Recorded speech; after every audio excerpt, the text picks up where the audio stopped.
Hello, Oboots from around the world. My name is Kais, and I am 11 years old, and I live in Montreal, Canada.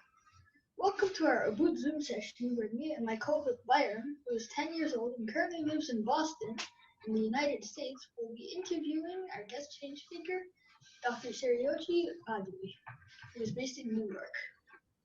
Sreyoshi is a data scientist who works for McGraw Hill, a publisher of educational content with over 50 offices worldwide.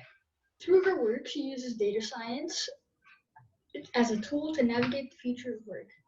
Sereyoshi's work contributes to several sustainable development goals, particularly to SDG number 8, decent work and economic growth, and SDG number 4, quality education. Vitamin and I will be asking questions to Sereyoshi about her background, her journey, her work, her skill, and her impact. We hope that you will enjoy the session, and I'll now be handing over to Bayram to ask the first question. Okay, so I want to start off with a few general questions. First one is, what do you do for work? Because it's a big company, so what part do you do? What is your part? Right. Well, I wanted to first start off and say, Kais, you did such a great job introducing me. Thank you so much. I had a question for both you, Kais, and Bayram. I wanted to ask, what do you think, have you heard of data science, future of work? I know you threw those terms out when you were introducing me.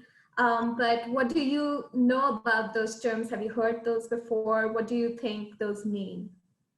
The future, data science, definitely, but the future of work, that's a topic I've never really heard of. And I mean, it's kind of interesting. I kind of want to actually hear what you think about it and what you put down about it.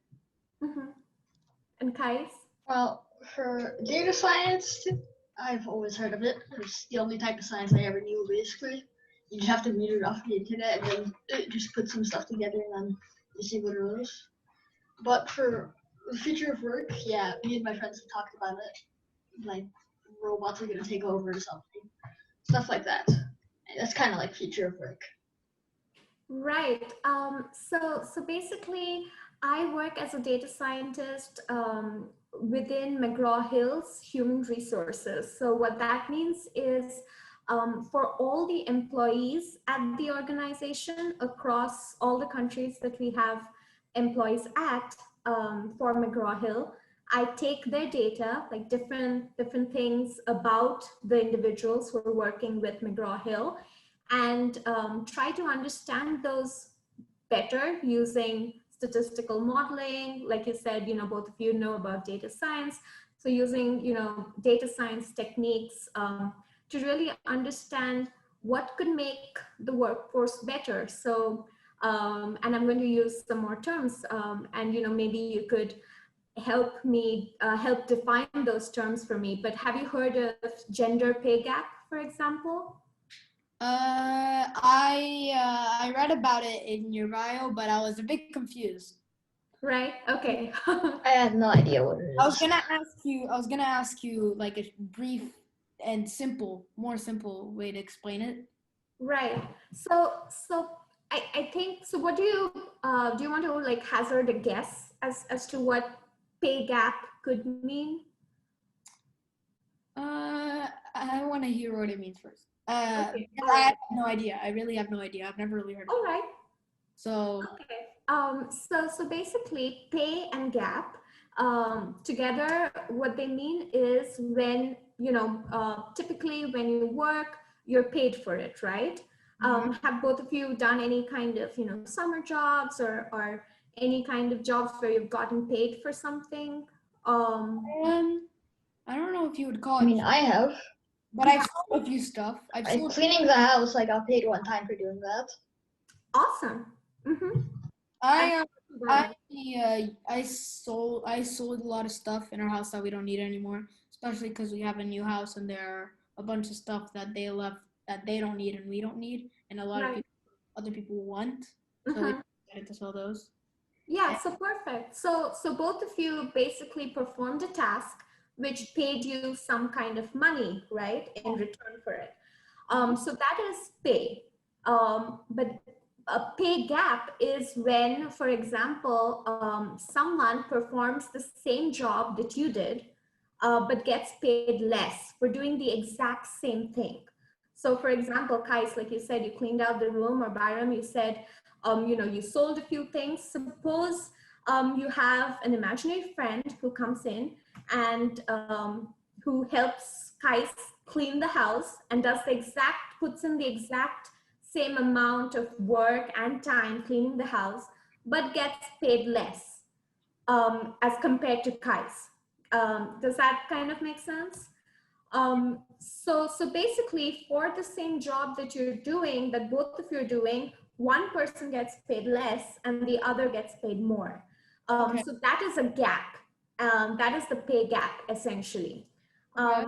And what we have noticed across the world is that women, for example, get paid less as opposed to men for doing essentially the same jobs.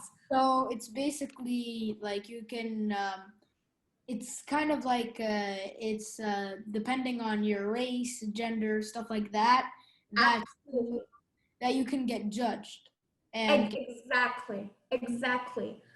You're spot on. And I was going to bring in race next, but that's exactly what happens because, we talk about pay gap and we talk about things like, oh, someone is not making what someone else is making. And these differences in pay are compounded by factors like race, ethnicity, gender, all different kinds of things that could come into play. For example, across the world, religion, region, nationality, caste, all different things that make up a person's identity could factor in to influence their pay. And that sucks because you're essentially doing the same work but getting paid differently. So like Byram said, you're getting judged for something that is beyond your control. So I work in industry to really help. One of the ways I try to help is by analyzing the pay gap and making sure that we don't have that at our organization. so what you're trying to do is the future of work, you're trying to graph things down or write down things or notice things that are currently happening that are already not good or that are leading to something that's not good, and you're trying to prevent it from happening in the future so that the future of work can be better than what we're currently having. I couldn't have explained it better. You're spot on. That's exactly what we're trying to do, and that's exactly what everyone who is working in the space within future of work is trying to do. They're trying to look at what are the existing practices, how they may be right or wrong, and what can we do to make things better. I keep saying to people that, we, like Kais was saying, that, we imagine that the future of work is going to be like, all automated and robots coming into work. But really the future of work is from today. It's in the present.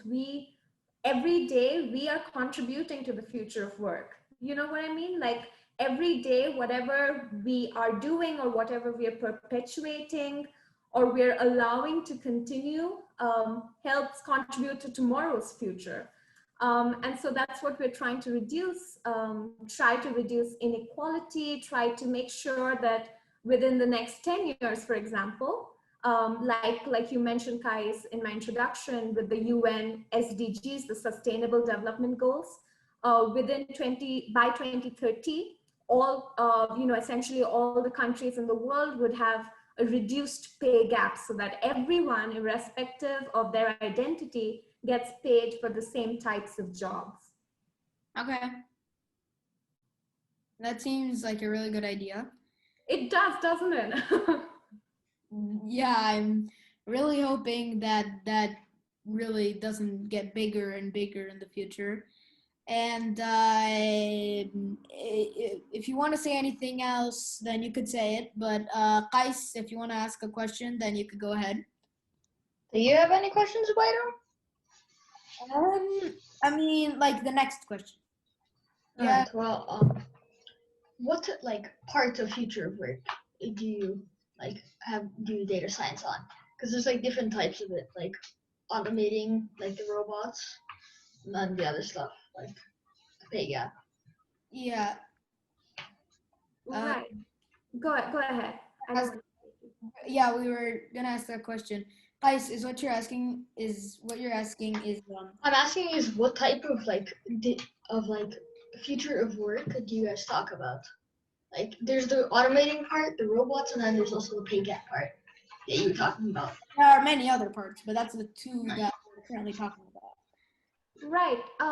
So really, it may seem that they're not connected and they're little boxes that people solve, but it's really all linked with each other.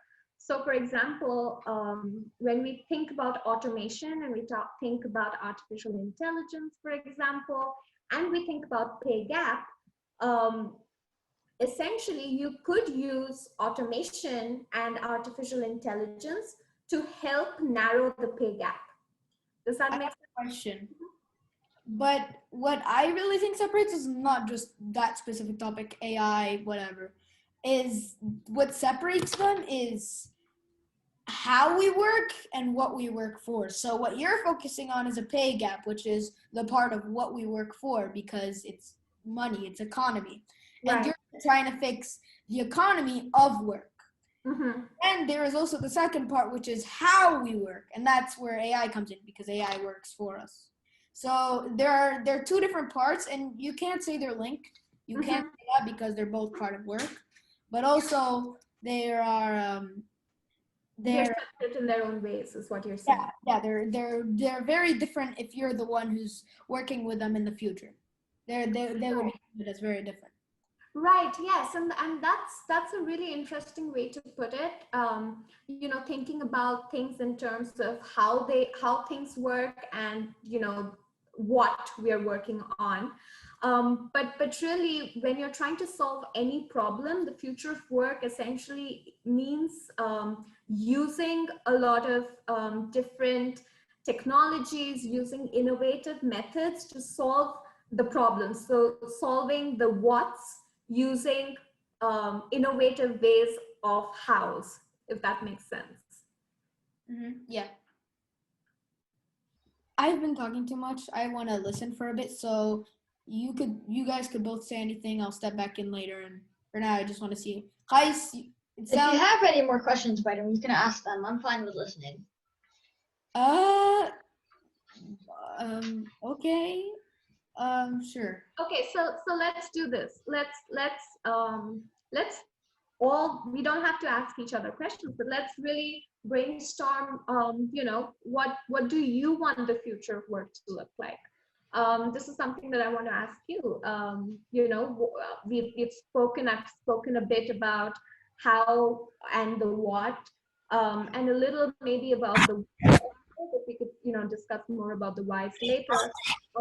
But what do you two want to see in the future? Because you're going to be the future of future workers. You're going to go in, become employees of organizations someday, maybe even start your own organizations.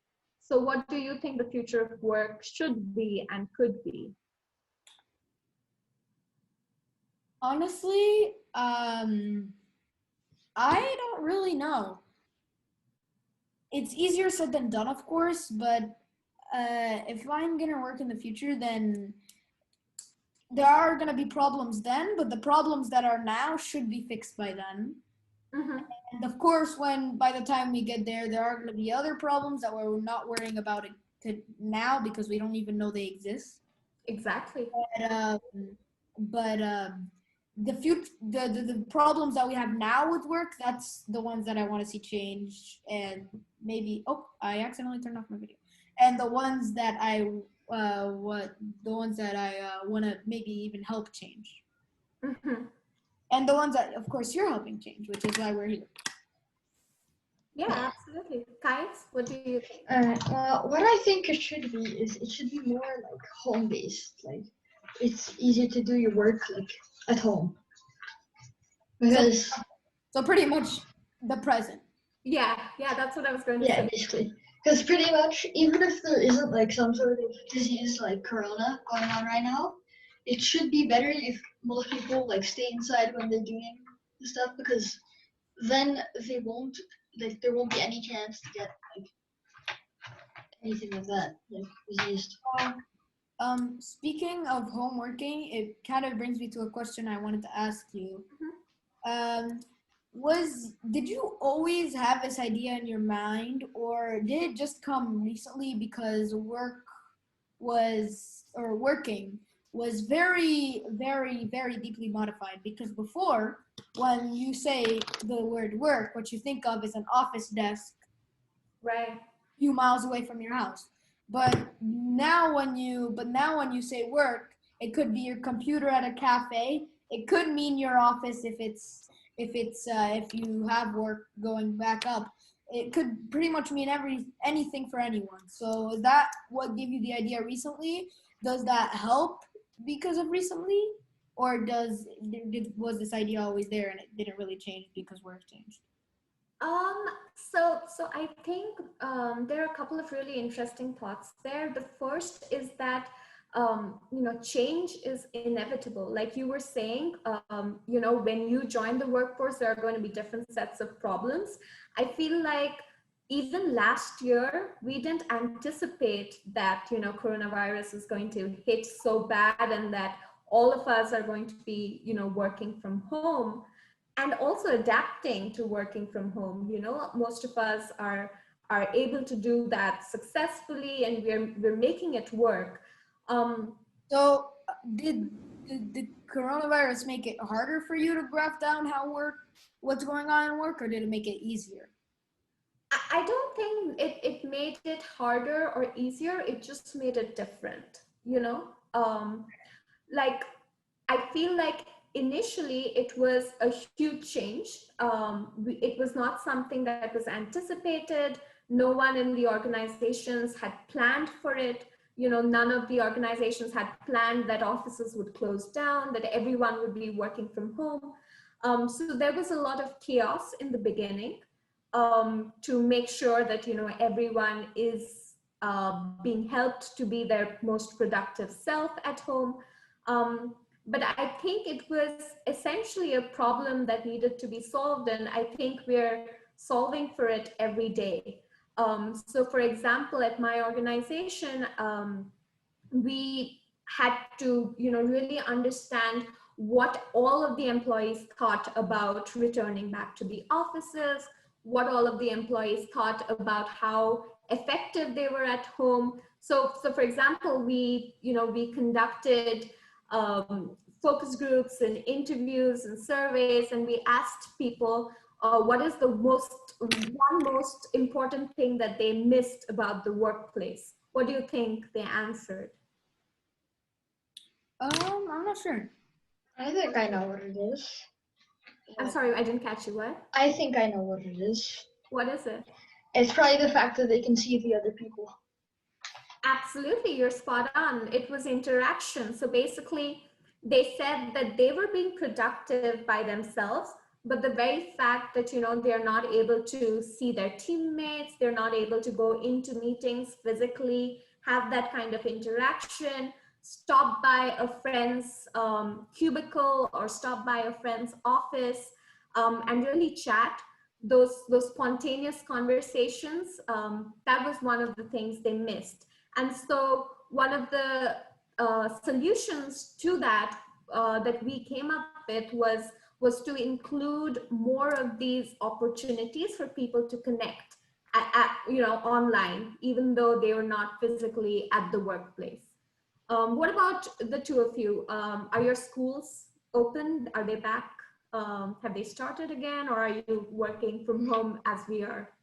I'm not sure about Kais, but what's happening with our school is in about a week we're gonna do the first 2 weeks of school in online, and then we're gonna do hybrid. So it's gonna be after that. It's gonna be depending on how everybody's doing. Then it's gonna do either school. We're gonna go to school physically, or we're gonna do online classes, and it's gonna be mixed. So one day we're gonna do online, and the next day we're gonna go. Right. And for Kais? For us, school's already started, but I haven't been going to school because I'm on like quarantine because I traveled somewhere in summer vacation. But I'm still doing online school. On the 8th, I go to school. Right. So do you prefer, Kais, you were saying, for example, that you wanted work to be, 100% remote or preferably remote in the future. Do you prefer going to school, or do you like, learning from home?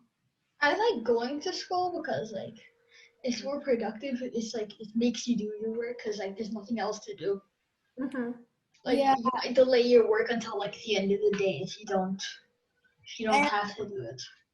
another thing that I like about school more is that, well, you can always interact with your friends more. So like, say you're on Zoom, you can't talk to your friends because unless you have a breakout room, which are rarely done. And Exactly. you can't talk to your friends because if you talk, then everybody's gonna hear you, and you can't help each other. You can't see each other. You just have to pay attention to the teacher, and that's pretty much it. You have to ask questions and answer questions. That's pretty much Right. it. You can't, like, maybe, just stop by a friend's desk and, ask them for help on a problem maybe, or have them just brainstorm some ideas maybe. Yeah. Another thing is that you can be done at your own pace as well, because it's not that everybody's in one room. So like if I wanted to, I could just stop, and once I'm done, I just go and read a book. But if I'm on Zoom, then everybody's gonna see me. Even if I'm done with my work, they ask me to go to a website, I'm done with my work, nothing. And also, I really don't like online math websites. They are really weird.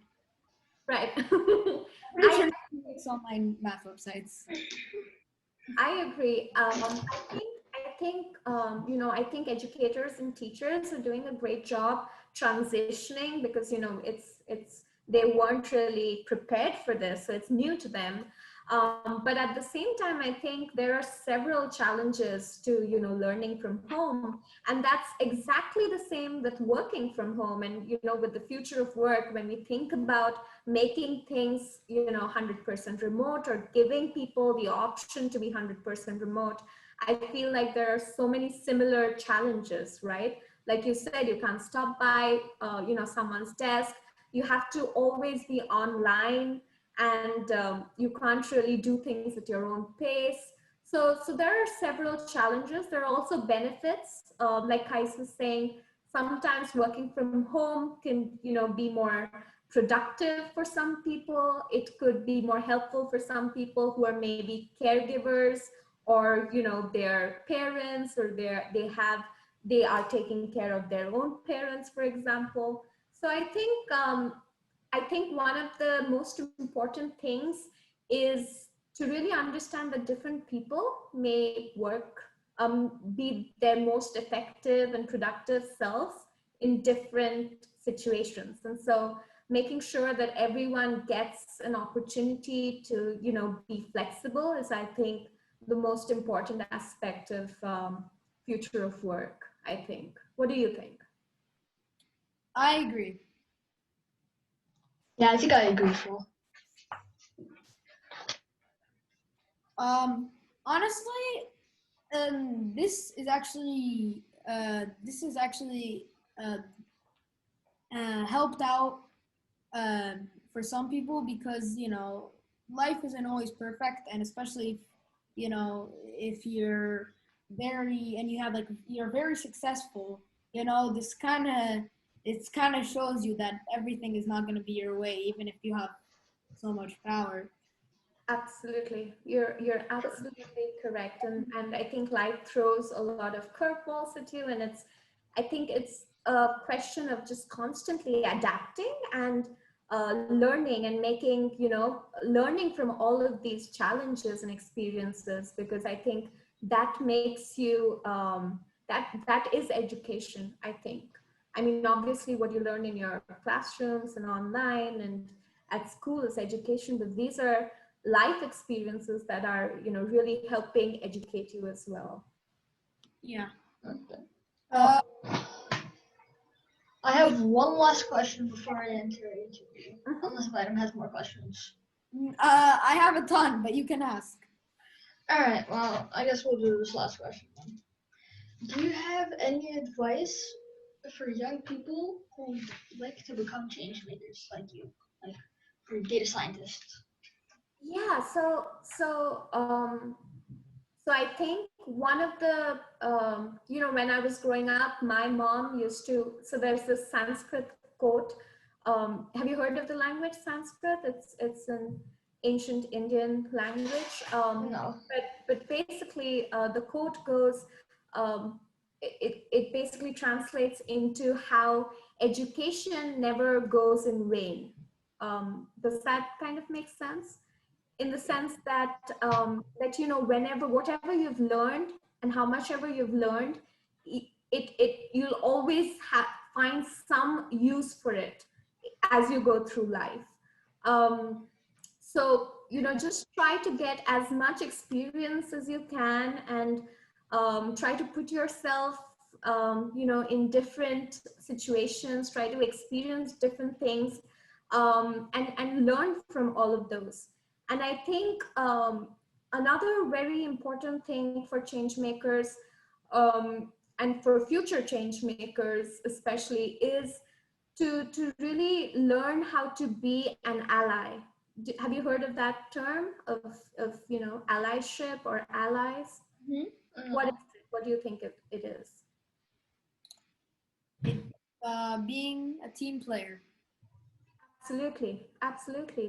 That's a great definition for allyship. Kais, what do you think allyship is? I have no idea, honestly.